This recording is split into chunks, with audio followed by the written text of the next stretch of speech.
자, 오늘 함께할 두 번째 주인공은요. 무려 80만 개의 치아를 진료한 닥터입니다. 네, 안녕하세요. 반갑습니다. 안녕하세요. 치과의사 권희훈입니다. 다음 주제가 뭔지 우리 치과 닥터님이 나오셨으니까 궁금한데요. 어떤 주제를 준비하셨나요? 옛말에 이 없으면 잇몸으로 산다는 말이 있을 정도로 네. 잇몸의 역할은 무척이나 중요합니다. 그런데 이런 잇몸도 잇몸뼈가 없으면 무용지물인데요. 그래서 이번에는 잇몸뼈까지 무너뜨리는 치주염에 대한 이야기를 나눠보려고 합니다. 네, 치주염 정말 많이 들어본 이름인데요. 뭐 CF에도 자주 나오고요. 근데 정확하게 치주염이 뭔지 아는 분들은 많지 않을 것 같아요. 도대체 어떤 질환인가요? 치주염은 치주 질환 중에 하나인데요. 음식물 찌꺼기가 치아 표면에 쌓일 때 병원성 세균이 증식하면 우리 몸은 염증 반응을 일으키게 돼요. 초반에는 염증이 잇몸 표면에만 존재해 잇몸이 붓고 피가 나는 정도지만 이게 점점 심해지면 치은염에서 치주염으로 발생합니다.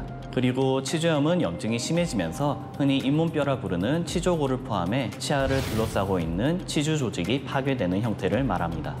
특히나 치주염이 위험한 이유가 또 있는데요. 바로 치아 건강이 전신 건강과 연결된다는 점입니다. 이건 또 무슨 이야기인가요? 구강을 통해 유입된 세균과 세균에 의한 염증성 반응 물질, 대사산물이 잇몸이나 치조골에 형성된 혈관 안으로 침투할 수가 있어요. 네. 이후 혈류를 타고 다니면서 면역체계에 문제를 일으키고 전신으로 퍼지면서 암세포의 증식을 도와 암 발병까지 높일 수가 있습니다. 그렇군요.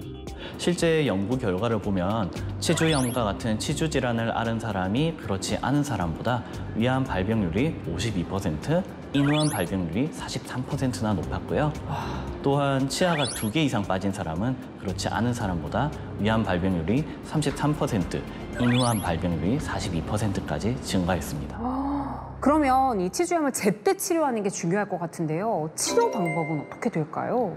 치주염 초기, 그러니까 치은염일 때 올바른 양치로 치아 표면에 생기는 끈적끈적한 세균막인 치태를 조절하고 스케일린 항생제 등으로 치료할 수 있고요. 네. 잇몸이나 치근 사이에 비정상적으로 벌어진 틈인 치주낭의 깊이를 줄이기 위해 잇몸을 절제하기도 합니다. 하지만 결국 치료할 수 없는 치아는 발치하게 됩니다. 저는 먹는 즐거움이 정말 큰 사람이라 치아를 뽑아야 한다고 생각하니까 벌써부터 마음이 너무 아프네요. 그렇죠. 이렇게 치주염으로 인해 치아를 잃게 되는 경우에는 빠른 대처가 필요해요. 빠진 치아를 오랫동안 방치하면 치아 간의 균형이 무너지기 때문인데요. 이때는 임플란트로 치아의 원형을 회복을 하는 치료를 진행을 해야 합니다. 네. 특수 금속으로 만들어진 인공치근을 상실한 치아 부위에 잇몸뼈에 식립하고 그 위에 인공치아를 장착하여 수복하는 치료 방법이에요. 저희 아버지도 임플란트를 하셨는데 근데 제가 가까이에서 보니까 좀 치료 기간도 길고 그래서 아무래도 그 비용적인 부담도 되는 게 사실이더라고요. 일반적으로 자연치아가 있던 빈자리에 뼈가 차기를 기다린 다음 임플란트 치료를 진행해야 되기 때문에 시간이 오래 걸리는데요. 네네. 하지만 최근에는 발치 즉시 임플란트라고 부르는 즉시 식립 임플란트 방법이 많이 활용되고 있습니다. 치아를 뺀 뒤에 바로 임플란트를 심는 치료법으로 잇몸을 다시 절개하거나 할 필요 없이 마취나 통증에 대한 불안감이 적고요. 잇몸뼈가 줄어드는 걸 사전에 예방할 수가 있습니다. 애초에 치주염이 생기지 않는 게 가장 중요할 것 같은데 치주염을 예방할 수 있는 방법은 있을까요? 치석은 양치만으로 제거하기가 어렵기 때문에 정기적인 스케일링이 필요합니다. 네. 그리고 대부분은 양치할 때 많은 부분을 닦지 않고 넘어가거든요.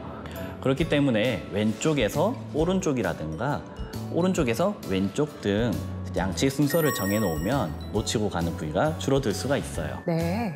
또 여기에 예방 꿀팁을 하나 더 알려드리자면 잇몸 마사지입니다. 잇몸 혈관은 굉장히 가늘기 때문에 손가락으로 자극하는 편이 잇몸 혈액순환에 더 도움이 되는데요. 양치 후 손을 깨끗이 닦은 후에 검지를 잇몸에 대고 시계 방향으로 10번 정도 원을 그리면서 문지르시면 됩니다. 아, 이렇게 꾹꾹 살살살 눌러주라는 거죠? 원을 그리면서. 오, 무척 간단한데도 시원한 느낌이 듭니다. 양치를 해주시고 또 잇몸 마사지도 한번 해보시면 치아 건강 지키는 데 도움이 된다고 하니까 참고해보시면 좋을 것 같습니다.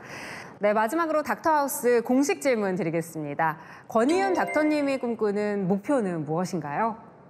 감기 같은 게 걸리면은 올바른 약 처방으로 가볍게 치유가 되듯이 치과 진료도 표준화되고 자동화가 이루어지면 더 이상 무섭지 않고 부담스럽지 않은 사회 인프라가 구축되지 않을까 하는 생각이 있습니다. 그래서 현재 지역사회 주민들이 치과 진료에 어려움을 겪지 않게끔 365일 진료실을 열어두어 문턱을 낮추어 두었고요. 나중에는 단순한 임상을 넘어서 공학적인 접근으로 치과 관련 장비를 만드는 치과 자동화 기계 연구를 하고 싶은 생각이 있어요. 와. 그렇게 되도록 열심히 노력하겠습니다. 야, 멋진 목표를 가지고 계시네요. 어디서도 들을 수 없었던 권희윤 닥터님의 진솔한 이야기 감사합니다. 닥터하우스가 늘 응원하겠습니다. 감사합니다. 고맙습니다.